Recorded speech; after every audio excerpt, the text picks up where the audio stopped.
పత్రిజీకి ప్రతిరూపం పిఎంసి, ప్రతి క్షణం సత్యదర్శనం. ఈరోజు శాకాహారి కార్యక్రమంలో భాగంగా వారి శాకాహార జర్నీని మనతో పంచుకోవడానికి మన ముందున్నారు సీనియర్ పిరమిడ్ మాస్టర్ విజయలక్ష్మి గారు. వారితో మాట్లాడి మరిన్ని వివరాలు తెలుసుకుందాం. నమస్తే మేడం. మేడం, మీరు అసలు ఎప్పుడు శాకాహారులుగా మారారు? పుట్టుకతోనే శాకాహారం. మాకు మాంసాహారం తెలియదు. శాకాహారం అనేది చాలా ఎక్సలెంట్గా ఆహారం, తింటే ఆరోగ్యంగా ఉంటుంది. అంటే మీరు పుట్టుకతోనే శాకాహారులు అంతే తప్ప మీరు కొద్ది రోజులు మాంసాహారం తిని శాకాహారులుగా మారడం అనేది జరగలేదు. లేదు. చాలా బాగుంది.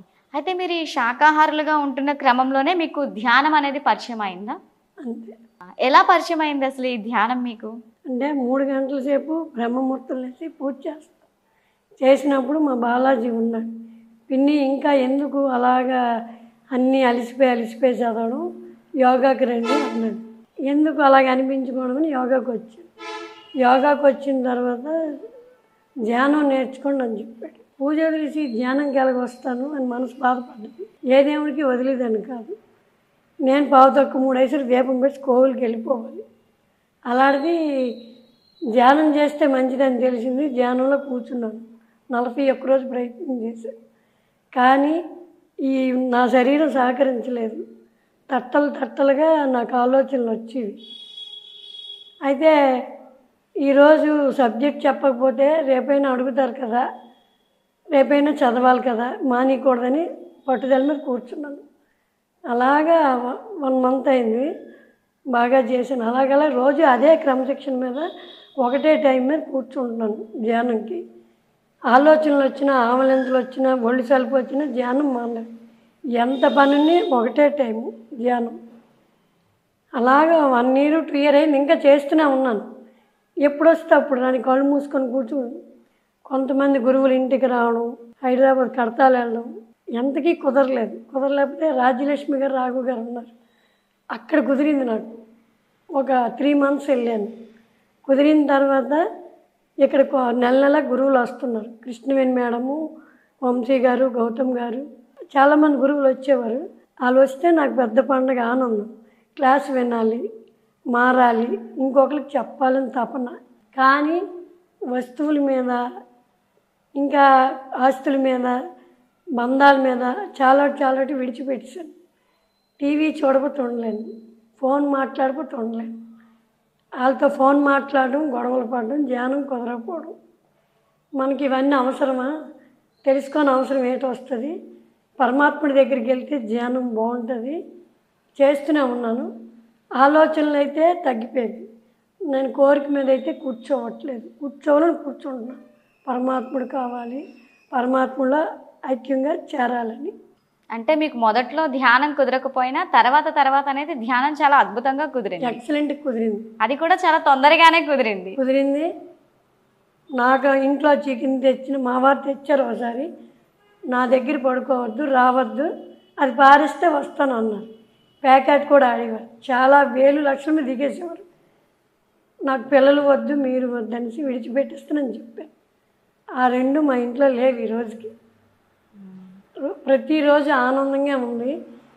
ఎవరిని చూసినా ఎక్కడికి వెళ్ళాలి అనిపించింది. ఏ కోరికలు లేదు. కోవిలికి వెళ్ళాలి, అంతలక్క పరిగెట్టియాలి, అన్ని కోరికలు మనసు లేదు. మరి ధ్యానం చేస్తే దేవుడు సర్వాంతర్యామి అనేది మీకు తెలిసింది. ధ్యానం ప్రశాంతంగా ఉంటుంది. మన దేహంలో దేవాలయం దేవుడు ఉన్నారు. మనం ఎందుకు వెళ్ళము? అన్నీ వింటున్నాం క్లాసులు. ఇంకా అజ్ఞానంలో దెక్కకూడదు, జ్ఞానంలో ఉండాలని నా కోరిక. కానీ మీ భర్త మీరు చెప్పిన ఒక్క మాటతో మానేశారు. అంటే ఎటువంటి గొడవలు కూడా పడకుండా. ఏ రోజు కూడా మాకు గొడవలు లేవండి, దేనికి లేవు. అంటే మీ శాకాహార ఎనర్జీ అనేది అతని మీద అంత బాగా పనిచేసినట్టుందండి. మ్యారేజ్ కాకముందు తల్లిదండ్రులు, అతను బాబా భక్తుడు, పెళ్ళంటే మానేశారు. మా కోడలు కూడా తినేది. మా అమ్మకి ఇష్టం ఉండదంటే ఆమె కూడా మానేసింది. మా ఫ్యామిలీ మొత్తం శాకాహారి, మాంసాహారి కాదు. అది కూడా ఒక్క మాటతో మానేస్తున్నారు అందరూ. నేను ఇందులో చేసినా ఏది చెందినా నా పిల్లలు ఏటి అందరూ అమ్మకి ధ్యానం ఇష్టం, ఎక్కడికి వెళ్ళాలి, క్లాసులు విని అని చెప్తారు. దీని అంతటికి కారణం ఒక రకంగా మీరు చిన్నప్పటి నుంచి శాకాహారులు అయ్యి ఉండడమేమో అండి. దానివల్లేనండి. మాంసాహారం అంటే నేను వాళ్ళతో మాట్లాడను, వాళ్ళ గుమ్మం ఎక్కను, వాళ్ళ ఫుడ్ కూడా తిన్నాం. కానీ ధ్యానం పవర్ నాకు బ్రహ్మముహూర్తంలో అంటే క్లాసుల్లో సబ్జెక్టు ప్రతి సబ్జెక్ట్ ఎలాగ ఉంటుందో నాకు ధ్యానం అలాగ ఉంటుంది. ధ్యానం చేయకపోతే ఏటైపోద్ది అని కోరిక. ధ్యానం చేస్తూనే ఉన్నాను. నా శ్వాస ఉన్నంత వరకు ధ్యానం చేస్తూనే ఉంటాను. చాలా బాగుందండి. అంటే ఒక శాకాహారికి ప్రకృతి కూడా ఎంత చక్కగా సహకరిస్తుంది అనేది మీ ద్వారా తెలుస్తుంది. ఎందుకంటే భర్త కానీ పిల్లలు కానీ చాలా సునాయాసంగా మారిపోయారు, చాలా సులువుగా. ఎందుకంటే అంత సరళంగా ఎవరు మారలేరు, ఖచ్చితంగా గొడవలు పడతారు. ఎందుకు తినకూడదు, నువ్వు తినడం మానేస్తే మానేయి, నేను ఎందుకు తినడం మానేయాలి అంటారు. ఇవన్నీ పక్కన పెడితే బయట నుంచి వచ్చిన అమ్మాయి మానడం అనేది, అంటే మన ఇంట్లో ఉంటున్నారు కాబట్టి, మన అమ్మ కాబట్టి కూతురు కొడుకు మన మాట వింటారు. కానీ మీ కోడలు కూడా చక్కగా మా అత్తయ్య గారు తినరు, మాంసాహారం వద్దులే మనం కూడా మానేద్దాం అని ఒక్క మాటతో, మీరు చెప్పిన ఒక్క మాటతో వాళ్ళు మారడం అనేది చాలా అద్భుతమైన విషయం అది అసలు. మా బాబు అమెరికా సైడ్ వెళ్ళాడు, తినరాని తిళ్ళని తినేవాడు. ఇక్కడికి వచ్చాక మానేశాడు, నా కోసం మానేశారు అందరూ. ప్రతి పూజ కూడా 3 గంటలకు తక్కువ లేకుండా చేసేదాన్ని పూజ. ధ్యానంకి వచ్చినా మానేశాను. ఎంతమందికైనా ధ్యానాలకు వండి పెడతాను, నాకు ఇష్టం. ధ్యానాలు ఎవరు వచ్చినా మా ఇంట్లో తినాలి, మా ఇంట్లోకి రావాలి, నా కోరిక అది. చాలా చక్కటి కోరిక. ఎందుకంటే అన్నదానం అన్నిటికన్నా గొప్ప దానం అంటారు. ఒకరి కడుపుని మనం నింపుతున్నామంటే అది చాలా గొప్ప కార్యం. ఎందుకంటే ఆకలి అనేది చాలా గొప్పది. అలాగే మీరు శాకాహారంతో నింపుతున్నారు. ఆ ఆకలిని కూడా ఎలా తీరుస్తున్నారంటే శాకాహారంతో తీరుస్తున్నారు, శుద్ధ సాత్విక ఆహారంతో. రోజుకి ఎవరికి పెట్టండి ఇబ్బంది నేను తిన్నాను. చాలా అద్భుతంగా. ఎవరు వస్తున్నా ఆనందమే. అన్నపూర్ణాదేవి ఏమోనండి, మీరు ఒక రకంగా సరిపోతాయండి. అలాగని కృష్ణవేణి మేడం చెప్పారు, రాజ్యలక్ష్మి గారు చెప్పారు. పూజ విధానం అడిగాను, తప్ప దీపం వెలగకపోతే, నోములు చేయకపోతే, కంకణాలు కట్టుకొని అష్టోత్తరాలు శాస్త్రాలు చేయకపోతే అంటే అదేమీ కాదు. ధ్యానం చేయకుండా టీవీ చూడడం, సెల్ చూడడం, ఇరుగు పొరుగుళ్ళకి మాట్లాడడం, పడుకోవడం అవి చేస్తే తప్పు. దీపం పెట్టి ధ్యానంలో కూర్చుంటే తప్పే ఉండదు. 3 ఏళ్ళు నేను అలాగే చేస్తున్నాను. పూజ అనేది తప్పు కాదండి, ఎందుకంటే మనకి భక్తి మార్గం మొదటి మార్గం. చేస్తాను కానీ పువ్వులు పేర్చి ఒత్తి వెలిగించి కూర్చుండిపోతాను. భక్తి అనేది మనం ధ్యానంలోకి రావడానికి మొదటి మార్గం. ఈ భక్తి మార్గంలో కానీ ధ్యాన మార్గంలో కానీ మనం ఉండాలంటే ఖచ్చితంగా మనం శాకాహారులమై ఉండాలి. ఎందుకంటే మనం ఏ పూజలు చేసినా, ఏ వ్రతాలు చేసినా మనం ఖచ్చితంగా శాకాహారం అనేది ఖచ్చితంగా పాటిస్తాం. ఒక్కొక్క పూజకి మనకి ఒక్కొక్క రకమైన ఆహార నియమాలు ఉన్నాయి. ఏ పూజకి తీసుకున్నా ఎటువంటి ఆహార నియమాలు ఉన్నా సరే అవన్నీ శాకాహార ఆహార నియమాలే. ఎక్కడా కూడా మనకి మాంసాహారంతో కూడుకున్న పూజ నియమాలు ఎక్కడా లేవండి. కాబట్టి మనకి శాకాహారం తాలూకా విలువ అనేది, ఆ గొప్పతనం అనేది ఇక్కడే తెలుస్తుంది మనకి, వాటిలో ఎంత విలువ ఉంది అని. ధ్యానంలోకి వచ్చిన తర్వాత తప్పేది ఒప్పేది, సత్యమేది అసత్యమేది, మిమ్మల్ని బాధ పెడితే మీ ఆత్మను బాధ పెట్టినట్టుగా మౌనంగా ధ్యానం చేశానంటే ఆత్మ కూడా వెన్నలాగా ఉండాలి, తెల్లకాయతలాగా ఉండాలి, మల్లెపువ్వు అంత మనసులో ఉండాలి.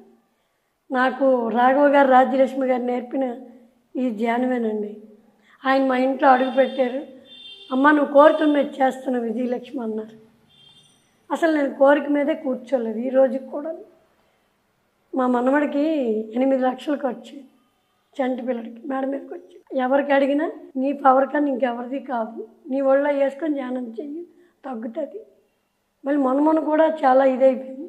నేనైతే దేవుడికి మొక్కలేదు, ధ్యానమే నా ఇంట్లో, ధ్యానం ధ్యానం ధ్యానం. ఇప్పుడు మీరు శాకాహారం కోసం ఎవరికైనా చెప్తారా? చాలామంది చెప్తున్నాను. అంటే శాకాహార ర్యాలీల్లో కూడా మీరు వెళ్తూ ఉంటారా?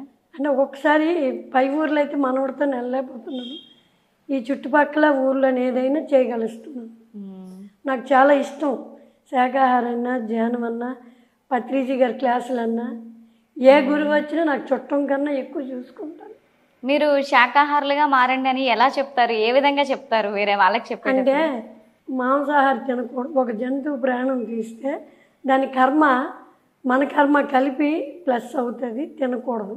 అదే మన బిడ్డలకి దేవుడికి బలివ్వలేము, మనకి శరీరం అంతా ఉంది, 1,000 ఇమ్మన్నా ఇవ్వలేము, కానీ అది విలవిలవిల్లు ఆడిపోయి ఏడ్చేడ్చి కళ్ళ నీరు కొట్టిన అలా కొడుతున్నారు, తప్పు చేయకూడదంటే నేను చెప్పిన దాంట్లో 6 మారారండి.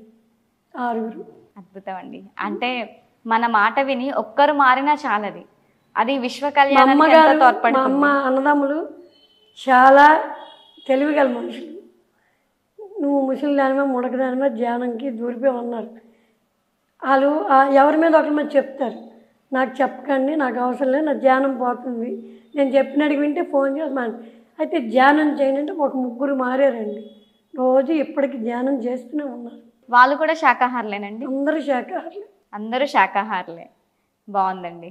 మరి మీరు బయటికి వెళ్ళేటప్పుడు ఏం తింటారండి? అంటే జనరల్గా మనకి శాకాహారులకి వచ్చే ఇబ్బంది ఏంటంటే బయటకు వెళ్ళేటప్పుడు మనకి ఫుడ్ అనేది కరెక్ట్గా దొరకదు అంటారు చాలామంది ఈ ఫుడ్ దొరక్కే మేము ఏది ఉంటే అది తినేస్తున్నాం అని కూడా చెప్తూ ఉంటారు. మరి మీరేం తింటూ ఉంటారండి బయటికి వెళ్ళేటప్పుడు? ఎలా? మేము వెళ్ళడం తక్కువ, కానీ షిరిడి వెళ్ళేవాళ్ళం. మాకు మన తాలూకా వాళ్ళు అన్నపూర్ణ అదే ఉంటుంది, మేము పట్టుకెళ్తాం 3 రోజులు సరిపోయిన ఫుడ్, చపాతీలు కుడుంబొట్లు అవి పట్టుకెళ్తాం. బయట ఫుడ్లో మేము ఎక్కువ హోటల్స్ వాడం, తప్పదంటే వాడతాం. శాకాహారం అయినా సరే బయట ఎక్కువ ప్రిఫర్ చేయరు, మీరు ఇంట్లో చేసుకొని తినడానికే చూస్తారు. ఇప్పుడు కూడా 2 అట్లు వేసుకొని తింటాం, బయట తింటాం. చాలా బాగుందండి. మరి అయితే మీరు చిన్నప్పటి నుంచి శాకాహారి కాబట్టి మీకు రకరకాల శాకాహార వంటలు తెలిసి ఉండాలి. ఆ తెలిసిన వంటల్లో నుంచి కొన్ని వంటలు మా ప్రేక్షకులకు చెప్పండి. ఎందుకంటే చాలామంది అనేది చెప్పేది ఏంటంటే కొంతమంది నోట్లో నుంచి వస్తుంది, అరే ఇంత బాగుంటాయా, ఇంత టేస్టీగా ఉంటాయా, ఇలా కనుక మాకు వండి పెడితే అసలు మేము మాంసాహారం తినం అని అంటారు. అంటే ఇంత చక్కగా వండి పెడితే మేము మాంసాహారం వైపు వెళ్ళమని అంటారు. చాలామందికి తెలియదు ఎన్ని రకాలు ఉన్నాయి, ఎలా వండుకోవాలి, అసలు ఏంటి అనేది తెలీదు. అసలు ఏం తినడానికి ఏమున్నాయని అడుగుతారు.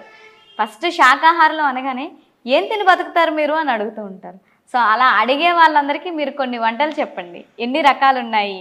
ఆర్ది ఉంది, పోలిబూర్లు ఉన్నాయి, జున్ను బూర్లు ఉన్నాయి, కోవా బొబ్బట్లు ఉన్నాయి, మామూలు అబ్బట్లు ఉన్నాయి, శనగపప్పు బూర్లు ఉన్నాయి, కలగాయ ఉంది, కుడుంబొట్లు ఉన్నాయి.